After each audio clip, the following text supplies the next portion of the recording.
नमो नमः संस्कृत।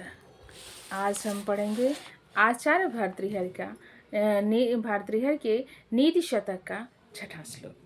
अब कहते हैं कि ब्यालम बाल मृडाल तंतु भीर्षौ रोद्धुम समुजिम्भते छेत्तुम वज्रणमपि वज्रमणिम छेत्तुम वज्रमणिम शिरीष कुसुम प्रांतेन प्रांतेन सन्नह्यते माधुर्यं मधुबिंदुना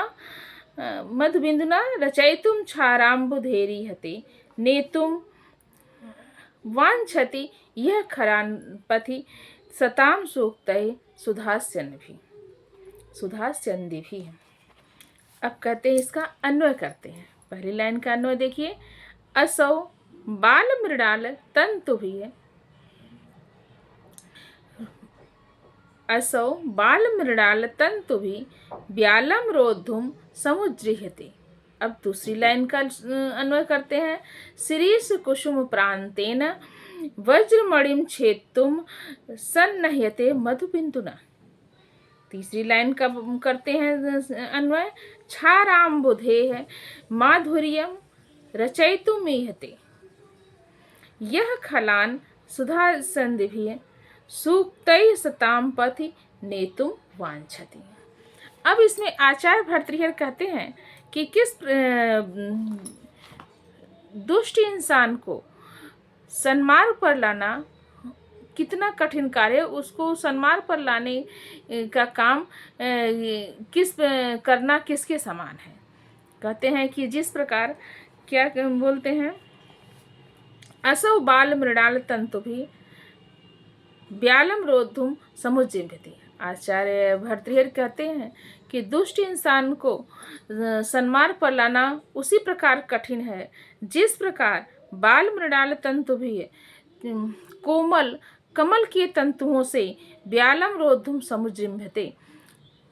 कोमल कमल के तंतुओं से क्रुद्ध हाथी को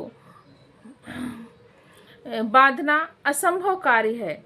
और शिरीष कुसुम प्रांतेन वज्रमणिन छेत्तुम सन्नह्यते। और शिरीष के कोमल तंतुओं से, जिस प्रकार शिरीष की नोक जो होती है बहुत ही कोमल होती है, उससे वज्र के समान मणि को बांधना कठिन है। मणि को बांधना चाहता है, नोक से कठिन मणि को बांधना चाहता है। और क्या किसके समान? माधुर्यम मधुबिंदुना रचयितुम क्षाराम्बुधेरिहते। और जिस प्रकार खारे समुद्र को क्या करना चाहता है, माधुर्यम मधुबिंदुना शहद के एक बिंदु से क्या करना चाहता, मीठा करना चाहता है, जो कि असंभव है। उसी प्रकार से नेतुम वांछन्ति यह खलान पथि सताम सूक्तैः सुधास्यन्दिभिः। उसी प्रकार से दुष्ट जन को क्या सन्मार्ग पर लाना सरल युक्तियों के द्वारा, सरल व्यवहार के द्वारा उसे सन्मार्ग पर लाना कठिन कार्य है। उसको लाया नहीं जा सकता है। जिस प्रकार से हाथी को कोमल कमल के तंतुओं से क्रुद्ध हाथी को बांधा नहीं जा सकता है, शिरीष के नोक से वज्र के समान मणि को नहीं बांधा जा सकता है, और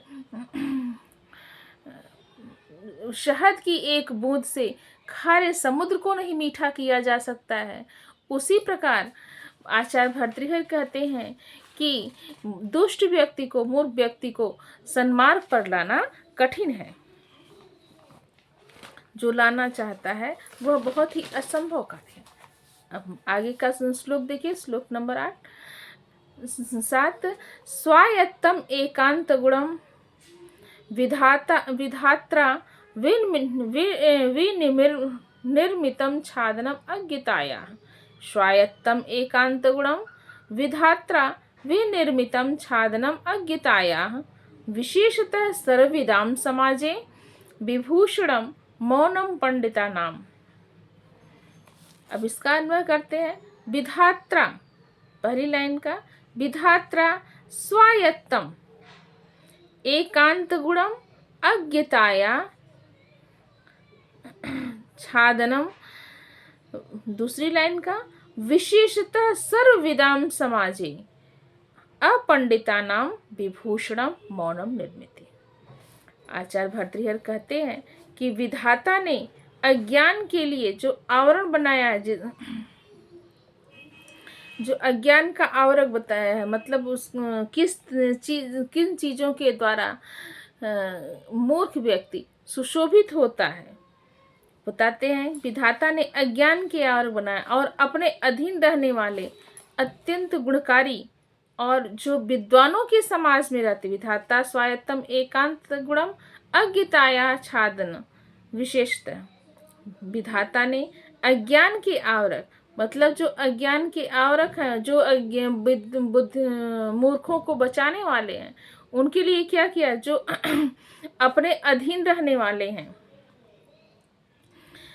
और अत्यंत गुणकारी हैं, विशेषतः सर्वविदाम समाजे अपंडितानाम विभूषणम मौनम विनिर्मितम। वह क्या करते हैं, विशेषकर विद्वानों के समाज में, जहाँ पर विद्वान है उनके समाज में यदि मूर्ख इंसान है तो उसका सबसे बड़ा आवरण क्या है, सबसे बड़ा आभूषण क्या है, अलंकार क्या है, जिससे वह सुशोभित होता है, सबसे बड़ा गुण उसका है मौन रहना। अगर विद्वानों के समाज में मूर्ख व्यक्ति मौन है तो यह सबसे बड़ा उसका आभूषण है और कोई उस चीज को पहचान नहीं, अगर वह बोले ना बुद्धिमानों के समाज में, ज्ञानियों के समाज में, तो उसे कोई समझ नहीं सकता है कि यह मूर्ख है कि ज्ञानी है। उसका सबसे बड़ा अलंकार यही है, सबसे बड़ा आभूषण यही है, मौना, यानी मौन रहना। मौन रहना यह उसका सबसे बड़ा आभूषण है। किसका, मूर्ख व्यक्ति का। कहाँ पर, पंडितों की मंडली में, यानी विद्वानों के समाज में उसका एक ही गुण है, मौन रहना। धन्यवाद।